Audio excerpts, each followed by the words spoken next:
This is Amend and Progress, your go-to podcast from Vidori for all things promotional material review. Get ready for actionable insights, valuable perspectives, and best practices to elevate your workflow and team morale.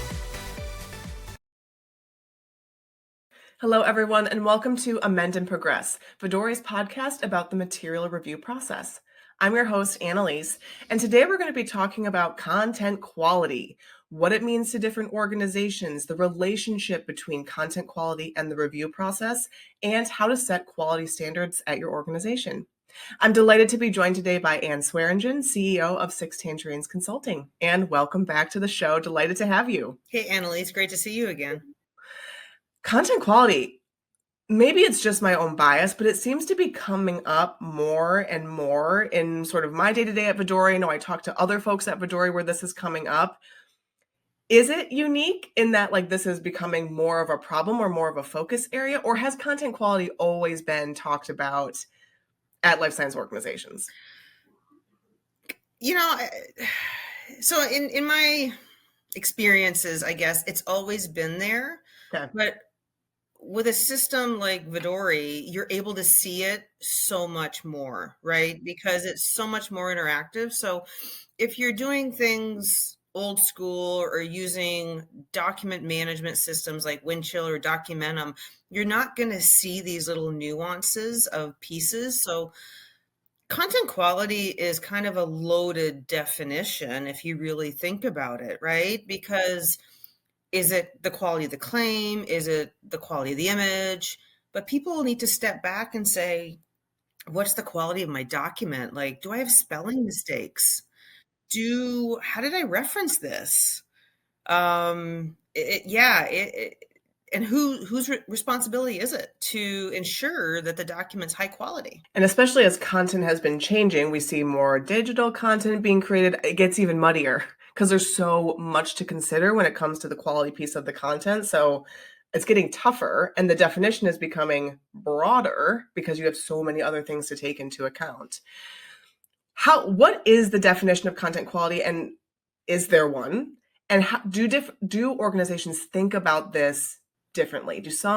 How do the standards differ across organizations in your experience? So the couple organizations that I've been with, I've seen it kind of across the board.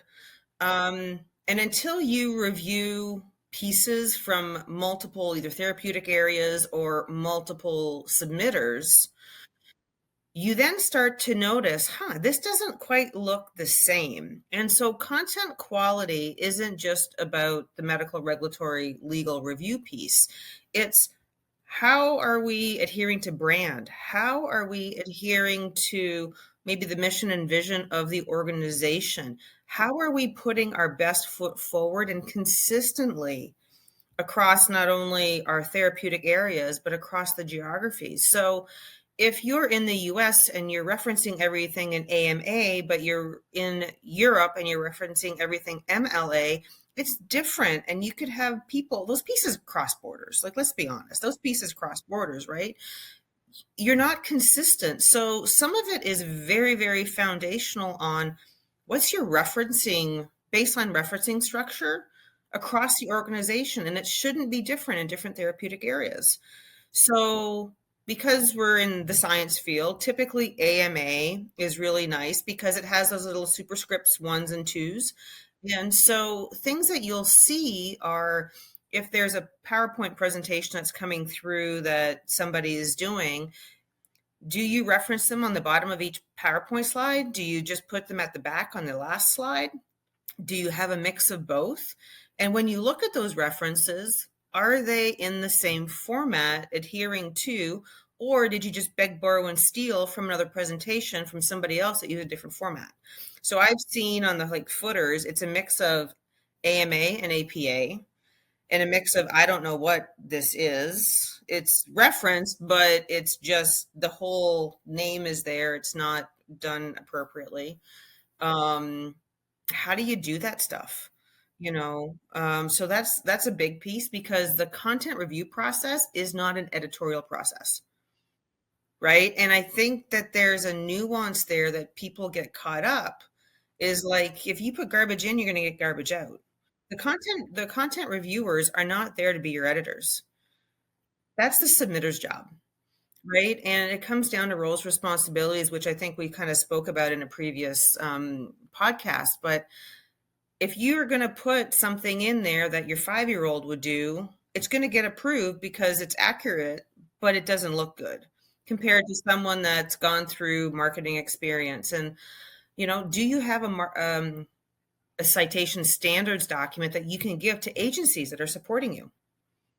Because you don't want to start out knowing that you have to do rework. So you started to creep in of how this shows up in the review process. Like Yes. people are paying attention to typos when really they should be focusing on something else. So what are other ways that if you put not the greatest quality in, what are the implications or the ramifications on the review process? And what can people be looking out for in the review process to indicate, oh, maybe we have a content quality problem?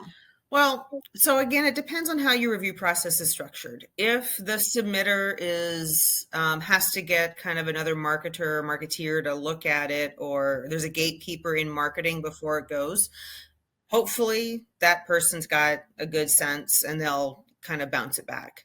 You may have medical, regulatory, legal. Someone will just say, you know what, there's just too much wrong with this. Content wise, it may be okay, but like they're not happy because their approval is also an approval for the company, right? And so would you sign off on saying, yeah, my 5-year-old's work is my 5-year-old's work and that's my work? And I'm like, yeah, no. And everybody has different attention to details, right? And so some pieces will slide right through. Others will be like, I'm not comfortable with this going out there because I don't want that to represent my company out there at a conference or out there on a website because I don't like the quality of it. And so they will stop it. I know sometimes the benefits of having a system where some of this is recorded, the commentary or whatever, is that then quarterly, monthly, whatever the cadence is, take a look at the comments. Say, okay, there seems to be a lot of time spent because the trademark consistently is wrong or whatever the case may be. And so I think having a place where have history or a recording of what are these content quality issues can help you drive improvements and focus on the right areas. So, which of course shows up in the process because again, people are spending time focusing on things that they shouldn't be, or not worth their time to review for typos, right? Yeah. And there's a couple pieces in that as well, right? And so legal will look a little bit at it because they'll be like, well, where'd you get this image? Is this one of our stock photos? Right. And if not, well, do we have the copyright for it? Right. And so you can't just be grabbing images off the internet and like throwing it in. And, if you've got patient images of patients with wounds, patients with whatever, that's all but that's all part of content quality. So when you submit it, you're like, yeah, here's the permission form or linking to the permission, or this is a stock image. And so you really want to set it up submitted appropriately, or here's the references are all there. They're linked to the claim sheet. This is how the background came, you got a good reference library. And yes, it's time to put it in and to do it. However, it's like speeding slows you down, right? It's like if you are trying to go fast and get stuff done, it's going to slow you down because it's going to be strife with errors. But if you go ahead and spend that little bit of extra time, do it right on the first right, you'll get it through that first round. We've spoken about metrics before. A lot of it hinges on the submitter. So again, if there is a marketing or another gatekeeper, they should be looking out for content quality. If not, if that approval status doesn't happen at that organization, it can be somebody in medical quality, medical, regulatory, or legal. However, they may or may not feel that that's their responsibility. They may let some stuff go through. They may have a different sense of motivation or pride, so some stuff will get through depending on the reviewers. So it can be, and then if you're the flip side to all of this is if you are a consumer go look at your website, go take a look at your own stuff and see which, like, you're like, oh, what would you notice? And that is the biggest teller right there. Submitters, I'm hearing big responsibility there. Huge. How do you go about setting the quality standard, and who ultimately is responsible for doing that? What I like to call the overseer, right? And Okay. so, in some organizations, content review may reside within marketing or medical or regulatory. However, it's a process, right? And using a system like Vidori is really the middle part. The system doesn't create content. It's just a mechanism for approval. So whether you implement processes, policies, procedures to say, you know what, checklists, these are the things that as a submitter you need to do before you even submit it in. You've got to make sure everything's on the claim sheet. You've got to make sure that your references are adhering to the standards. Some organizations may build an intranet page on placing these types of resources there, right? So, as an example, hey, here's a page on how to reference a book, an abstract, a poster, a manuscript. And guess what? You can share it with your agencies so that way when they create a piece for you, it's already in the standards that we need, right? That we are going to adhere to as an organization. Owning brand templates, right? Making sure you're on the right brand templates. So setting them up for success, giving them the tools that they need to be able to do that will alleviate it.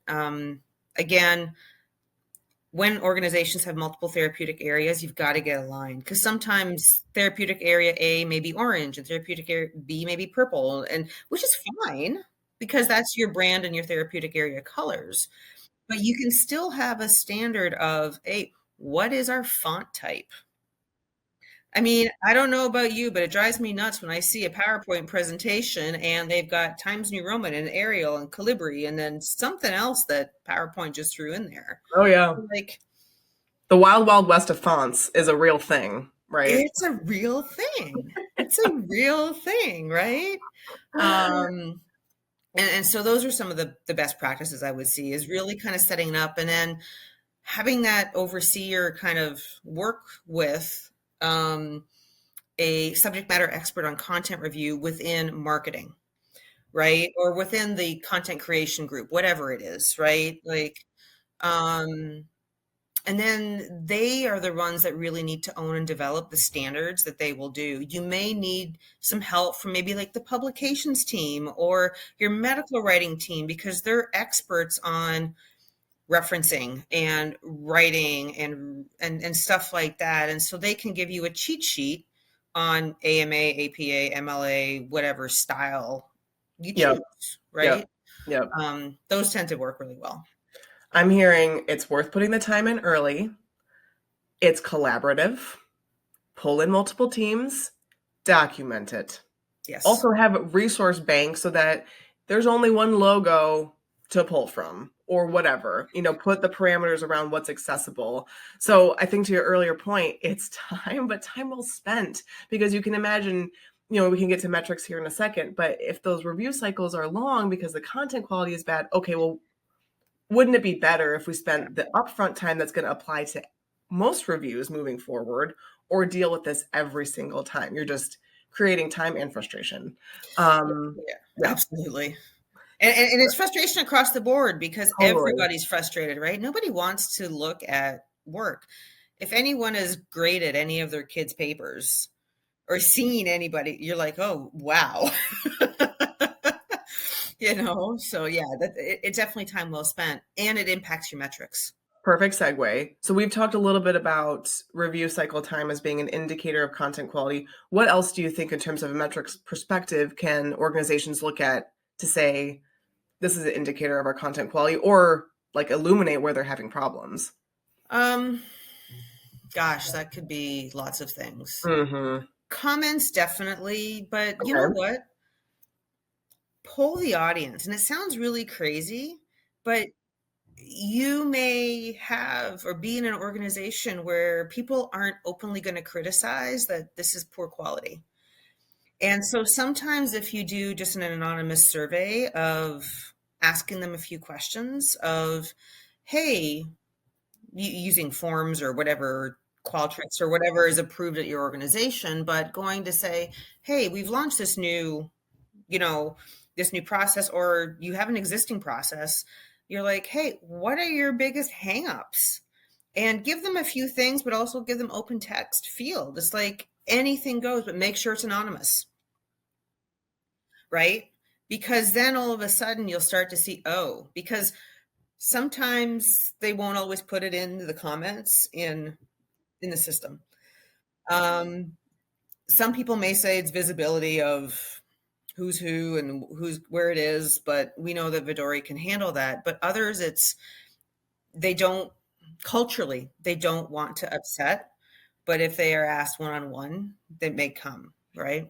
The anonymous thing, always so helpful, right? Getting that candid feedback. Yeah. Okay.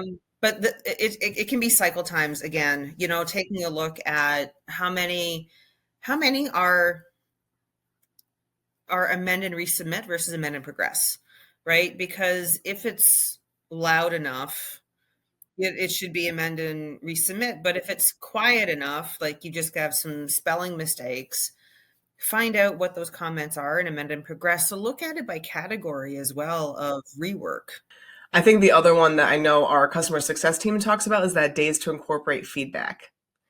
Are they quick edits? That's like, okay, we missed it, or this is just a small thing, or is it like a week because there was a fundamental issue or there were so many content quality issues? So that's another one to, I think, consider and throw into the mix.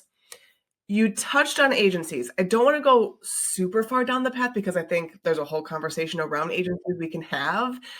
But you talked a little bit about communicating the standards to your agency so they're set up for success. Anything else you would want to say about encouraging or empowering the agencies to uphold the quality standards at your organization? Well, if you're a marketeer and you're using an agency, the more rework the agency does, the more dollars you lose. Mm. It comes down to dollars and cents. So if you're wise about it, set the agency up for success and allow them to submit, but also give them a test run, right? Of say, hey, here's a very simple piece, make something, even if it's just like 3 PowerPoint slides, fine, to see that they can adhere to it before you kind of commit to them. Because if they're going to work on a super big piece for you, that's maybe multiple layered, multiple over the course of the year, or multiple marketing methods, right? Podcasts and all this other stuff. You want to know that they can adhere to that base standard to be able to do that. So again, agree, working with an agency, but set them up for success. Because again, if you are the recipient of it, wouldn't it be great if someone gave you guidelines to say, this is how we do stuff. These are the colors you can use. These are the fonts you can use. You can do anything between 10 and 12 font. We accept it. We only reference this. If you're going to use articles that we don't have, here's our list of articles that we use. Then, you've got to be able to, we have to be able to upload them in and improve the quality there. Again, would love to have you back on to talk more about agencies. There's so much there, but I think that's really important. All of those things, like a test run, and I think your comment about dollars and cents, like there's a monetary motivation to make that work well. So I think that's really important to recognize. And, you also talked about, this was earlier, but the pride aspect. Why focus on content quality? Because you want the content you're releasing to be good, great, spectacular even, right? And so how do you talk about that at organizations? Is it layering up to that why, that North Star, relevant in the day-to-day? Does that muddy the waters? What would be your perspective on that? The marketing team has got a huge remit, right? They are putting stuff out there on the face of the organization, right? The content review process is really making sure it's accurate, it's regulatory, within the regulatory bounds, it's compliant. It's not going to get us into any kind of legal fires either, right? And so if you go out there and imagine Nike or, somebody else where everything, the swoosh is backwards or whatever, because somebody just let it through, that's going to really impact Nike's brand image. And in healthcare, it does matter, right? I mean, brand image in all industries matter. And so if your ultimate organization's goal, which most of them are, is to improve the quality of patients' lives, right? Or in general, right?